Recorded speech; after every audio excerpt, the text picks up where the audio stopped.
सब्र करो, कोशिश करो, संघर्ष करो, पर जब तक जीत ना मिले तब तक थक कर मत बैठो।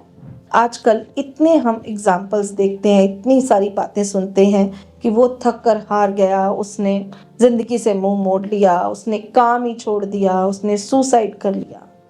ऐसा क्या हो गया है ज़िंदगी में कि आजकल हम इतनी जल्दी थक जाते हैं और हार मान लेते हैं। ज़िंदगी तो संघर्ष का नाम है।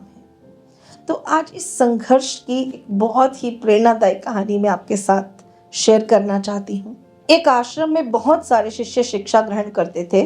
उनमें एक शिष्य था वरदराज। वरदराज बहुत ही मेहनती और सिंसियर बच्चा था, पर उसे कुछ याद नहीं होता था। बहुत सालों तक वो आश्रम में रहा पर कुछ सीख नहीं पाया। एक दिन गुरु ने निराश होकर उससे कहा, बेटा वरदराज, मैं चाहकर भी तुम्हें कुछ नहीं सिखा पाया, तो अच्छा यही है कि तुम अपने घर वापस चले जाओ और घर जाकर कुछ काम सीखो। पढ़ना लिखना तुम्हारे बस की बात नहीं है।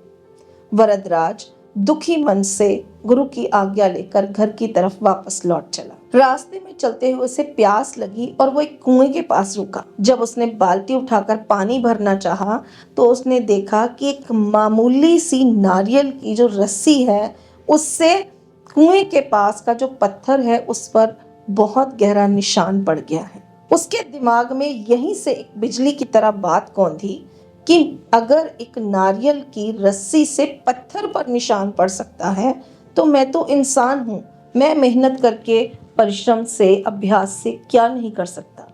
और वो वहीं से उल्टे पांव अपने आश्रम की तरफ लौट चला। जब वो आश्रम वापस पहुंचा तो गुरुदेव उसे देखकर बहुत हैरान हुए। उन्होंने कहा, वत्स, तुम वापस क्यों आ गए? उसने कहा, गुरुदेव, करत करत अभ्यास के जड़मति होत सुजान, रसरी आवत जात ते सिल पर परत निशान। यही वो क्षण था जब गुरुदेव को लगा कि ये बालक अब अपने जीवन में कुछ कर लेगा। और उसी दिन से उसने अभ्यास आरंभ किया और दिन रात परिश्रम करके वो न केवल उसने पढ़ाई लिखाई सीखी बल्कि वो संस्कृत का महान विद्वान बना। तो ये एक वो कहानी है जो हमें बताती है कि कितनी भी कठिन परिस्थिति हो, कितना भी आपके जीवन में संघर्ष हो, कोई कितना भी आपसे कहे कि आप ये नहीं कर सकते, ऐसा कोई काम नहीं है जो हम नहीं कर सकते जब तक कि हम मन में ठान ना लें। अगर आपने मन में ठान लिया कि आप ये करोगे तो चाहे आपको कितना ही समय क्यों ना लगे, आप उस जीवन में उसे ज़रूर कर सकते हो।